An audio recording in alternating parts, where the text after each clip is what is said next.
Particle ஓ அப்படின்னு நம்ம எடுத்துக்கிட்டோம் அப்படின்னா நிறைய அந்த வேர்ப்ஸ் எல்லாம் தெரிஞ்சுக்கிறது நல்லது. ஏன் அப்படின்னா அந்த முக்கால்வாசி இந்த வேர்ப் எல்லாமே வந்து இந்த ஒரு ஒரு ஒரு செயலை செய்யும்போது அது என்ன அப்படின்றத குறிக்கிறத சொல்லும்போது இந்த ஓவை நம்ம எடுப்போம். அதனால் கொஞ்சம் வேர்ப்ஸ் எல்லாம் எல்லா ஃபார்ம்ஸ் இதெல்லாம் பண்ணிவிட்டு கடைசியாக அந்த ஓக்கு வரும்போது நல்லாயிருக்கும். இப்போ இந்த ஓவை வந்து டைரக்ட் ஆப்ஜெக்ட் மார்க்கர் அப்படின்னு சொல்லுவோம். அதாவது எப்படின்னா ஏதோ ஒரு செயல் அது என்னத்தை செஞ்சாங்க அப்படின்னு என்ன அப்படின்னு கேட்குற அந்த கேள்விக்கு என்ன அப்படின்னு கேட்குற அந்த கேள்விக்கு எந்த பொருளை எதை வந்து விடையாக சொல்கிறோமோ அந்த விடை வந்து இந்த ஓவை எடுத்துக்கும். இந்த ஓவை எடுத்துக்கும். தமிழில் நம்ம எடுத்துக்கிட்டோம் அப்படின்னு சொன்னால் ஐ அப்படின்னு நம்ம ஒரு உருவு யூஸ் பண்ணுவோம். ஐ இந்த ஐயை வந்து அதுக்கு ஈக்குவலண்ட் தான் இந்த ஓ. இந்த டைரக்ட் மார்க்கரை எடுத்துக்கிட்டோம் அப்படின்னா இந்த ஐ அப்படிங்கிறது தான் இந்த ஓ. இப்போ உதாரணத்துக்கு கனோஜோவா மிசு ஓ நோமி மாஷிட்டா. மிசு அப்படின்னா வாட்டர், தண்ணீர். She drank water. She drank water. அது அவள் தண்ணீர் குடித்தாள்.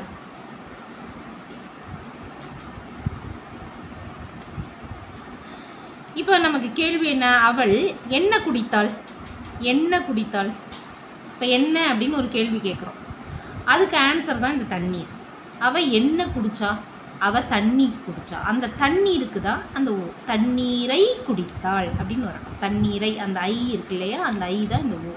தண்ணீரை குடித்தாள் அப்படின்னு அந்த அந்த டைரக்டாக அந்த டைரக்ட் ஆப்ஜெக்டை மென்ஷன் பண்ணுறதுக்கு இந்த ஓவை யூஸ் பண்ணுவோம். இதுதான் வந்து அந்த ஓவோட first usage, direct object marker. எல்லா இடத்துலையும் ஒரு செயல் செய்யும்போது ஏதோ ஒன்றை என்னத்தை அப்படின்னு கேட்கும்போது இதை அப்படின்னு ஒன்றை பர்டிகுலராக சொல்கிறது பக்கத்தில் அந்த ஓவை போட்டு அந்த செயல் செய்கிறத நம்ம போடுவோம். இப்போ ரெண்டாவது அத்தராஷி ஜித்தன்ஷா ஓ கைமாஷிதா. அத்தராஷினா புதிய, ஜித்தன்ஷா அப்படின்னா சைக்கிள், புதிய சைக்கிள், மிதிவண்டி, சைக்கிள் வாங்கினேன். நான் புதிய சைக்கிள் வாங்கினேன். அப்போ என்ன வாங்கினீங்க அப்படின்னா அந்த என்னங்கிற கேள்விக்கு சைக்கிள், புதிய சைக்கிள் அப்படிங்கிறது தான் பதில். புதிய சைக்கிளை வாங்கினேன்.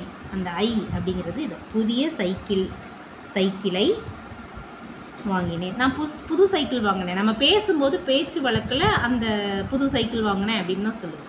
ஆனால் அந்த ஐங்கிறது உள்ளே அதுக்குள்ளாரையே மறைஞ்சிருக்கும். ஸோ இது வந்து இந்த இடத்துல இந்த ஆப்ஜெக்ட் வந்து வெளிப்படையாக வந்து அதை சொல்லணும். அத்தராஷி ஜித்தன்ஷா ஓ கைமாஷிதா அப்படின்னா புதிய சைக்கிள் வாங்கினேன், புதிய சைக்கிளை வாங்கினேன். என்ன அப்படிங்கிற கேள்விக்கு நம்ம செய்த செயலுக்கு வந்து என்ன அப்படின்னு ஒரு கேள்வி போட்டோம்னா அதுக்கு வர விடைக்கு தான் இந்த ஓவை போடணும். இதுதான் ஃபஸ்ட்டு டைரக்ட் ஆப்ஜெக்ட் மார்க்கர். ரெண்டாவதாக பேசேஜ் வேர்ப்ஸ் அப்படின்னு சிலதை எடுத்துக்கணும். எப்படின்னா நடக்கிறது, ஓடுறது, க்ராஸ் பண்ணுறது, பறக்கிறது, போகிறது, இந்த மாதிரி உள்ள இந்த இதெல்லாம் பேசேஜ் வேர்ப்ஸ் அப்படின்னு நம்ம சொல்லுவோம்.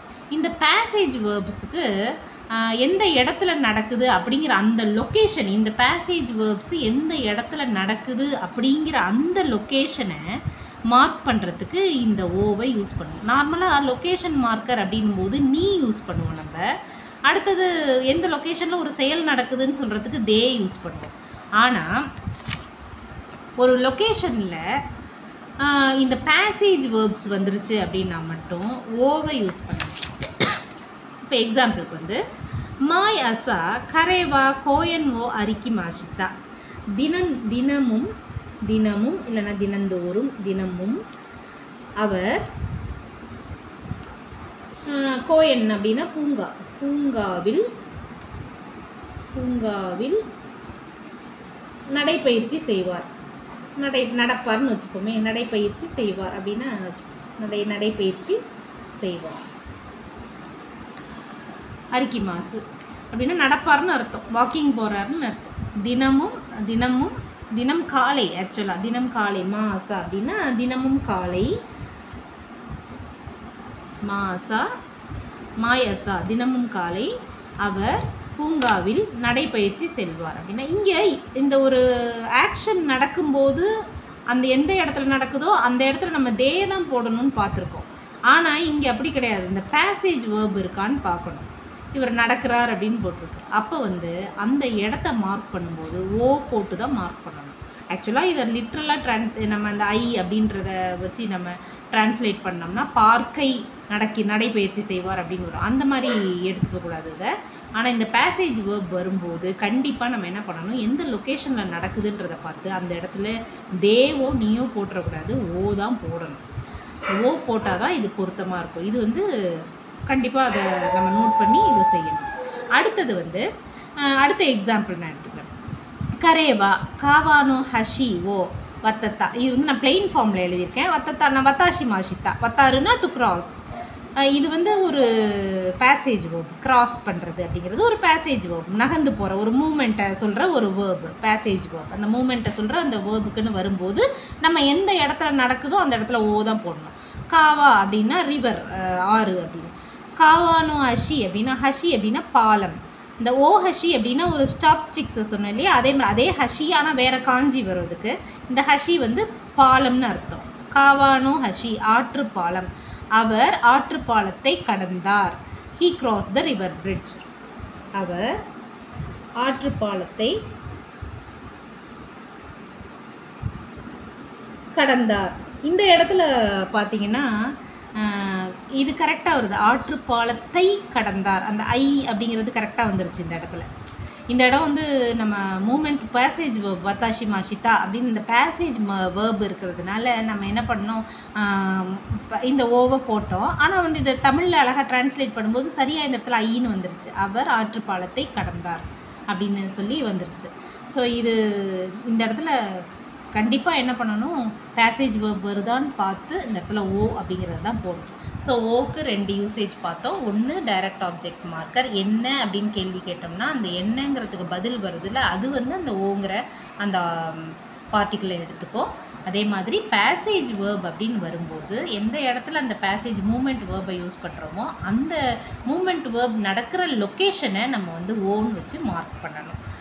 இது 2 தான் அந்த ஓ அப்படிங்கிற அந்த வேர்பு அந்த பார்ட்டிக்கிள் கூட யூசேஜ். மொத்தம் வந்து நமக்கு பேசிக் பார்ட்டிகிள்ஸ்னு எடுத்துக்கிட்டால் 11 பார்ட்டிகிள்ஸ் இருக்குது. இந்த 11 பார்ட்டிகிள்ஸுமே இப்போ வந்து இந்த இதில் பார்த்தீங்கன்னா இந்த பேசிக் பார்ட்டிகிள்ஸ் அப்படின்னு எடுக்கும்போது 11 பார்ட்டிகிள்ஸ் மொத்தம் இருக்குது. வா, கா, கா, மு, நோ, நீ, ஏ, தே, ஓ, தோ, யா, காராமாதே இதெல்லாமே வந்து நம்ம பார்த்துட்டோம். இந்த இதில் இவ்வளோ போதும் நமக்கு வந்து N5 அப்படின்னு எடுத்துக்கிட்டோம் அப்படின்னு சொன்னால் இந்த அளவுக்கான பார்ட்டிகிள்ஸே போதுமானது. ஆனால் இந்த பார்ட்டிகிள்ஸ்லாம் எந்தெந்த இடத்துல வருதுன்றதை நம்ம ரொம்ப ஸ்ட்ராங்காக வச்சுக்கணும். ஏன்னா கிராமரில் ஃபஸ்ட்டு பார்ட்டே வந்து கிராமர் கொஸ்டின்ஸ் அட்டன் பண்ணும்போது நீங்கள் ஃபஸ்ட்டு பார்க்கும்போது பார்ட்டிகிள்ஸ் தான் வந்து ஒரு நிறைய கொஸ்டின் கேட்டிருப்பாங்க. 15லேருந்து ஒரு 20 கொஸ்டின்ஸ் கிட்ட பார்ட்டிகிள் தான் ஃபில்அப் பண்ணணும். அதனால் அதில் கொஞ்சம் நம்ம ஸ்ட்ராங்காக இருக்கிறது பெஸ்ட்.